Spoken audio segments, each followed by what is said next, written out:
Shri K N Shah Jahan ഇവിടെ UN സഹായം തേടാനാണ് വയനാട് ദുരന്തവുമായി ബന്ധപ്പെട്ട പഠനത്തിന് അത്തരത്തിലുള്ളൊരു സഹായം തേടാനാണ് സംസ്ഥാന സർക്കാർ തീരുമാനിച്ചിരിക്കുന്നത്. ഇതുമായി ബന്ധപ്പെട്ട മുതിർന്ന IAS ഓഫീസർക്ക് മുഖ്യമന്ത്രി നിർദ്ദേശവും നൽകി. ഇവിടെ ഏറ്റവും ശ്രദ്ധേയം കേന്ദ്ര സർക്കാരിന്റെ മാനദണ്ഡങ്ങൾ പാലിക്കാതെയാണ് ഇത്തരം ഒരു നീക്കം എന്നതാണ്. ഈ ഒരു സാഹചര്യത്തെ എങ്ങനെ നോക്കിക്കാണുന്നു താങ്കൾ? ഇതില് നിങ്ങൾ പറഞ്ഞ നടപടിക്രമത്തിന്റെ പ്രശ്നങ്ങൾ അവിടെ നിലനിൽക്കുമ്പോൾ തന്നെ അടിസ്ഥാനപരമായിട്ടുള്ള ഒരു പ്രശ്നം എന്ന് പറയുന്നത്, ഒരു ദുരന്തം ഉണ്ടാകുമ്പോൾ ആ ദുരന്തത്തിന്റെ പേരിൽ പണമുണ്ടാക്കാനുള്ള ഏറ്റവും നീചവും നികൃഷ്ടമായിട്ടുള്ള ഒരു ശ്രമമാണ് ഇപ്പം നടക്കുന്നത് എന്നുള്ളതാണ് നമ്മൾ പ്രധാനമായിട്ട് കാണുന്നത്. അവിടെ ഒരു വലിയ ദുരന്തമുണ്ടായി, 400-ലധികം ആളുകൾ മരിച്ചു.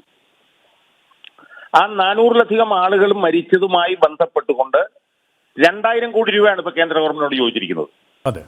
അതായത് കേന്ദ്ര ഗവൺമെന്റ് ഉൾപ്പെടെ നൽകിയ ദുരന്ത നിവാരണത്തിനായി നൽകിയ 540 കോടി രൂപയിൽ ഒരു നയാ പൈസ പോലും ചെലവഴിക്കാതിരിക്കുന്ന ഇവിടുത്തെ ഭരണകൂടം 2000 കോടി രൂപ കേന്ദ്ര ഗവൺമെന്റിനോട് ചോദിച്ചിരിക്കുന്നു. യഥാർത്ഥത്തിൽ അവിടെയുള്ള മുഴുവൻ ആളുകളെയും പുനരുദ്ധരിപ്പിക്കാൻ 500-600 കോടി രൂപ മതി പരമാവധി. ആ സ്ഥാനത്ത് അവർ 2000 കോടി രൂപ സർക്കാരിനോട് ചോദിച്ചിരിക്കുകയാണ്. അപ്പൊ അത് തന്നെ പണം അടിക്കാനുള്ള പണിയാണ്. അതിന് മുകളിലാണ് ഇപ്പോൾ ഐക്യരാഷ്ട്രസഭയോട് ഇത് ആവശ്യപ്പെട്ട് അവരെ കൊണ്ട് എന്തെങ്കിലും ഒരു പഠനം നടത്തിച്ച് ആ പഠനം ലോകത്തെ മറ്റു രാജ്യങ്ങളിൽ മുഴുവൻ വിറ്റിട്ട് പൈസ ഉണ്ടാക്കി ഇറങ്ങി പോകുന്നതിന് മുമ്പ് പരമാവധി ഈ അവിടെ പാവപ്പെട്ട 400 പേരുടെ മൃതദേഹങ്ങൾ വെച്ച് വിൽപ്പന നടത്താൻ വേണ്ടിയിട്ടുള്ള ഏറ്റവും നീചവും നികൃഷ്ടവുമായിട്ടുള്ള ഒരു ശ്രമമാണ് ഇവർ നടത്തുന്നത്. ഇത് നടപടിക്രമത്തിന്റെ കാര്യത്തിൽ അത് ഒരു കാരണവശാലും നടക്കാത്ത കാര്യമാണ്, നടപടിക്രമങ്ങളുടെ കാര്യം. പക്ഷേ നമ്മൾ കണ്ട ഏറ്റവും പ്രധാനപ്പെട്ട കാര്യം എന്ന് പറയുന്നത്, ഈ ദുരന്തമുണ്ടായതിന്റെ പ്രധാനപ്പെട്ട കാരണക്കാർ സംസ്ഥാന സർക്കാരാണ്. മഴ അതിതീവ്ര മഴ ഇതൊക്കെ പ്രശ്നമാണ്. പക്ഷെ ആ പ്രശ്നമാണെന്ന് പറയുമ്പോഴും അവിടെ നടന്നിട്ടുള്ള വിവേചനരഹിതമായിട്ടുള്ള ടൂറിസം വികസനം, വിവേചനരഹിതമായിട്ടുള്ള പാറമടകളുടെ പ്രവർത്തനം, വിവേചനരഹിതമായിട്ടുള്ള റോഡുകളുടെ പ്രവർത്തനം, ഇതിന്റെയൊക്കെ ഭാഗമായി അവിടെ പരിസ്ഥിതി വളരെയേറെ തകർന്നതുകൊണ്ടാണ് ഇത്രയും വലിയൊരു അതിതീവ്ര മഴ ഉണ്ടായപ്പോഴത്തേക്കും ഇവിടെ ഈ UN സഹായം തേടുമ്പോൾ അത് ഒരു പഠനത്തിന് മാത്രമല്ല, ഒരു പഠനത്തിന്റെ പേരിൽ പണം കൂട്ടാനുള്ള ഒരു ഉപാധിയാണ്. അത്തരത്തിൽ തന്നെയാണ് താങ്കൾ വിലയിരുത്തുന്നത് അല്ലേ? അല്ല, അത് 100%. കാരണം എന്താണെന്ന് വെച്ചാൽ ഇത് UN കൊണ്ടൊരു പഠനമൊക്കെ നടത്തിച്ചിട്ട് ഇത് വലിയ ദുരന്തമാണ്, 400 പേര് മരിച്ചതാണ്, ഇതാണെന്നൊക്കെ പറഞ്ഞിട്ടൊരു റിപ്പോർട്ട് മേടിച്ചു കഴിഞ്ഞാൽ ആ റിപ്പോർട്ട് കൊണ്ടുപോയി മറ്റ് പല സ്ഥലങ്ങളിൽ നിന്നും കാണിച്ചിട്ട് പൈസ മേടിക്കാം. ഇത് എനിക്കിപ്പോ ഓർമ്മ വരുന്നത് 2004 ഈ നയോമി ക്ലീൻ എന്നും പറഞ്ഞിട്ട് കാനഡയിലുള്ള ഒരു പൊതുപ്രവർത്തക ഒരു പുസ്തകം എഴുതിയിരുന്നു. ഡിസാസ്റ്റർ ക്യാപിറ്റലിസം എന്നാണ് ആ പുസ്തകത്തിന്റെ പേര്. അതായത് ദുരന്ത മുതലാളിത്തം എന്നാണ് അതിന്റെ പേര്. ആ പുസ്തകത്തിൽ അവർ പറഞ്ഞിരുന്നത്, അന്ന് നടന്ന ഇറാഖ് യുദ്ധം മനഃപൂർവ്വം ഉണ്ടാക്കിയതാണെന്നും അങ്ങനെ ഒരു വലിയ യുദ്ധം ഉണ്ടാക്കിയിട്ട് അതിന്റെ മറവിൽ വിവാദപരമായിട്ടുള്ള നയങ്ങൾ നടപ്പിലാക്കാനുള്ള അമേരിക്ക പോലുള്ള രാജ്യങ്ങളുടെ ശ്രമമായിരുന്നു ഇറാഖ് യുദ്ധം എന്നും പറഞ്ഞിട്ടാണ് നയോമി ക്ലീൻ എഴുതിയ ഡാർക്ക് ക്യാപിറ്റലിസം എന്ന് പറഞ്ഞിട്ടുള്ള പുസ്തകം 2004. അപ്പൊ അതിനകത്ത് പറഞ്ഞതുപോലെ തന്നെ ദുരന്തം വിറ്റ് പൈസ ഉണ്ടാക്കുകയാണ് ഇവര്.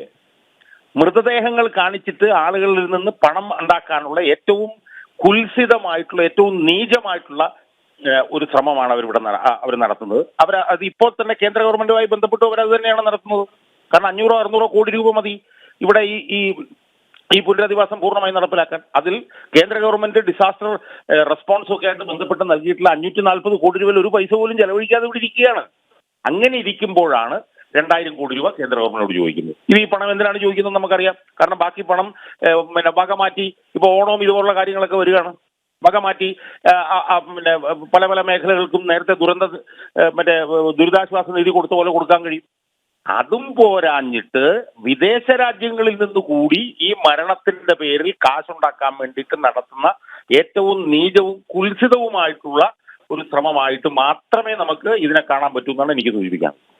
ഒപ്പം തന്നെ ഈ കേന്ദ്ര സർക്കാരിന്റെ മാനദണ്ഡങ്ങൾക്ക് വിരുദ്ധമായിട്ടുള്ള ഇത്തരം ഒരു നീക്കം നടത്തുമ്പോൾ ഒരു IAS ഉദ്യോഗസ്ഥനെ ഇതിനായി മുഖ്യമന്ത്രി തന്നെ ചുമതലപ്പെടുത്തുമ്പോൾ, നിർദ്ദേശം നൽകുമ്പോൾ, സ്വാഭാവികമായും കേന്ദ്ര സർക്കാരിന്റെ ഭാഗത്ത് നിന്നും ഇതിനൊരു അനുമതി ലഭിക്കാൻ സാധ്യതയില്ല അല്ലേ?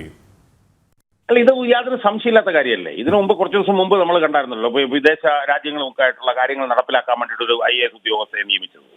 ഇത് കേന്ദ്ര ഗവൺമെന്റിന്റെ അനുവാദമില്ലാതെ ഇതുപോലുള്ള ഒരു കാര്യങ്ങളും നടപ്പിലാകില്ല. ഇപ്പൊ വിദേശ ഫണ്ട്, ADB, വേൾഡ് ബാങ്ക് പോലുള്ള സ്ഥാപനങ്ങളിൽ ലോൺ എടുക്കണമെങ്കിൽ പോലും കേന്ദ്ര ഗവൺമെന്റിന്റെ അനുവാദം വേണം. സ്വാഭാവികമായി ഇതുപോലൊരു പഠനം നടത്താൻ UN ആവശ്യപ്പെടണം എന്നുണ്ടെങ്കിൽ അത് സ്വാഭാവികമായും കേന്ദ്ര ഗവൺമെന്റ് വഴിയേ അത് പോകാൻ പറ്റുള്ളൂ.